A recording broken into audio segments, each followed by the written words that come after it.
Well, thanks again for joining us for another edition of Talk About It Tuesday with Spokane Home Builders Association. I'm here with Dr. Sean Smitham as well, Josh Terris of Band Construction. We've been talking about leadership, what it looks like to lead ourselves. We're going to talk as well about what it looks like to lead others and really step forward in our personal, professional development, what that looks like. So let's jump into it. That was great. And I know, too, another thing that can help facilitate relationships, but also strengthen them is when you have, there's some kind of mutual understanding or common thing that, hey, I understand what you're going through. Like, I went through that, and I can relate to you. I know, like, with our association, with Spokane Home Builders Association, there are a number of people who are part of the association who are in the same industry, who understand, Josh, when you're going like, hey, I don't want to bring this home, but this thing at work is stressing me out, this, whatever that reality is. What is it like then to have people who you can go and talk to, who you're like, hey, I know they're for me, they understand, and we can have a conversation, and that's going to help me kind of work through some of whatever those stresses are. Is that true? What does that look like for you? Yeah, Spokane Home Builder has been great for me. Like, luckily I have a good enough boss where it lets me, because, there's not a lot of bosses that will let you. We have two. Deacon lets me go and, meet with people. But, Spokane Home Builders, we have the young professionals. They help, I'm part of that group. Mm-hmm. And then I'm also part of the communications, that's just because of my degree, and that's what I like. But, and then, and also being on the board of directors. I mean, it was, I'm meeting people that I look up to, mm-hmm. and that I can go to for advice. So I don't even, yes, I got Deacon, which is great. But I also have others that I can go to, and even to go, professionally. But even it's also gotten to the personal level where now I have two boys. There's guys, there's Isaiah that I could go to. Like, how do you do this? Like, I'm new at this. Like, my kid freaked out. Like, I don't know what to do, kind of thing. Absolutely. And having that with the home builders has been great. Mm-hmm. Yeah. When you touched on too, and this will shift into kind of the last part of our conversation here, thinking about leadership development. I mean, you mentioned it, getting onto a board, getting around other young professionals with, SHBA Next, and having some of those opportunities. When you think about leadership development, we kind of laid out this pipeline. You need to learn to lead yourself, lead others, lead people who lead people. What are some helpful things as we are seeking to grow in our leadership ability? What are some helpful things for us to keep in mind as we're pursuing that? I think you guys are probably the experts in that. And I don't mean that I'm not patronizing you when I say that, because it very much is a mentorship sort of model, right? And so, and we do that in all fields. So in medicine, there's this idea of, see one, do one, teach one, right? Mm-hmm. And we do that almost in every profession. So we start out, we don't know exactly what we're doing, and someone comes alongside us and shows us the ropes. What I think is great about your organization is that you've got this structured so that, and I come back to the pipeline because I think it's just a great way of summarizing, right? So, so that you provide people with the tools so they can lead themselves, and then you provide them with the next step. And that's in any system you want to be able to provide, here's the next step. Mm-hmm. So once you get this accomplished, then here's what we've got for you. You could become part of the young professionals. Then you could become part of a subgroup within the larger organization. Then people probably encourage you to apply for a leadership position. And it's being able to nurture people along those lines and surround them with people who understand the challenges that they're dealing with, because those challenges are industry specific. So we can talk, we can have a very good academic talk about leadership. Mm-hmm. I have no idea what that looks like on the construction site. Absolutely none. But you two do.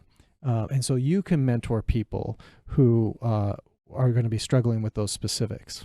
Yeah, I think sometimes people say like, "Well, I'm not a leader," and I think one of the things that we want to break down is like, well, everyone is at some point. You're Mm-hmm. at least needing to lead yourself, and that is you're leading, and there's an example for someone. You're walked down a path, and someone else might be going through the same thing, and you're in a position to be able to help them.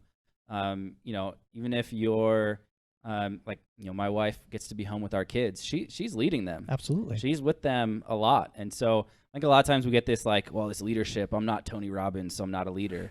Well, that's not really what it is. It's just about continuing to want to grow yourself to be able to then also help other people, Mhm. right? And so Right. when you think about that kind of leadership development, wanting to grow, leading people, what is that? What has that looked like for you to grow? Where, like, what's next step ahead of you, Josh? When you think about like leadership development, and obviously the association is a great opportunity for you, but what else has that looked like? I mean, luckily, like I said before, Gonzaga was a big help for me. That got me into like nonprofits. So I'm also not only Spokane Home Builders, which is great. Don't get me wrong, I love them, and it's all like-minded people, which is fun. Yeah. But I'm also on the vice president of Meals on Wheels Spokane. Yeah. So being on that board, it's completely different. You Sure. know, I'm the only construction guy on that group, where it's a little bit different. And stepping outside the box, not being afraid to take a step forward, being a little bit uncomfortable is not a bad thing. It just makes you grow, makes you kind of take a step back. I mean, I feel more confident. Next year, me being the president of Meals on Wheels, that's scary. Like, I'm a little nervous about that part of it, but I think Spokane Home Builders has helped me grow into that. Like, next thing I'm doing too is with the state association. I'm part of some of the groups there, and then I'm also on a committee at the national level with mental health in that part, where construction safety and health, and like we have meetings quarterly about what, like, and it's all people around the U.S. It's not just even local, and it's kind of cool because sometimes in the association you feel like, oh, we're competitors, and that's the cool part about the state and national level. It's like, no, you're not competing with someone in New York or Florida or California like that. You can talk to them and share like, this is how you're doing, how are you doing it? Like, that's pretty cool. And I follow. I mean, we got social media, we got technology, so I follow cool businesses or people that I inspire to be. Like, wow, you're a great leader. Like, that's what I want to see. Like, there's a company over on the west side with Joseph Irons, who I look up to a lot. Like, he's I think vice president of the state association, where it's like I'm looking up to him. I'm like, oh, that's pretty cool. I think he won an award with national level this week too. So, like, it's like, you should always look up to someone and inspire to be better. Don't be afraid to take that next step. Don't be afraid to step out of your comfort zone. Yeah, I think one of the things that came up, and I think it's come up in your comments as well, is this idea of growth, because we're always stepping forward into growth, but it has to be growth in the service of something, right? Yeah. So if it's in the service of, and that's where you start to take a look at the work on mastery, and the people that are pursuing mastery, whatever it is, of an artist or martial artist or particular trade or whatever else, they always talk about this. They're always looking to grow, and they realize at some point that it's in the service of something bigger than themselves. It's no longer because I want to have kudos or I want to be able to do these things. It's because I have a bigger vision. You mentioned this earlier. I have this bigger vision of what I'm trying to accomplish here. And when I talk to both of you, I hear that in your speech, that you are pursuing growth in the service of something that's bigger than yourself, whether it be your family, whether it be your company, whether it be regional, national, kind of giving back in some sort of way. That is a great protector against really challenging times, because all things can be taken away from us except for this desire to, I want to learn and grow to be of service in some way. Yeah. No, I think that's super key to have life with purpose, right? And I think there's a great talk, and it's actually about business. A guy named Simon Sinek, who's super smart. There's a great TED Talk if you want the snippet. Called Starts with the Why, right? And so even for a company, you need to establish your why. Why am I doing this? Because if that's out of whack, then you can do all the right things, but it's not going to amount to what it could if you really had that at the source. And that's true for us individually too, right? Having that purpose. Why am I doing what I'm doing? And when we start to get into a position where we realize it's not really about me, leadership isn't about building, my kingdom. It's about helping other people. It's about, creating an environment in a workplace where people feel heard and understood, and they can talk about the things that they're dealing with.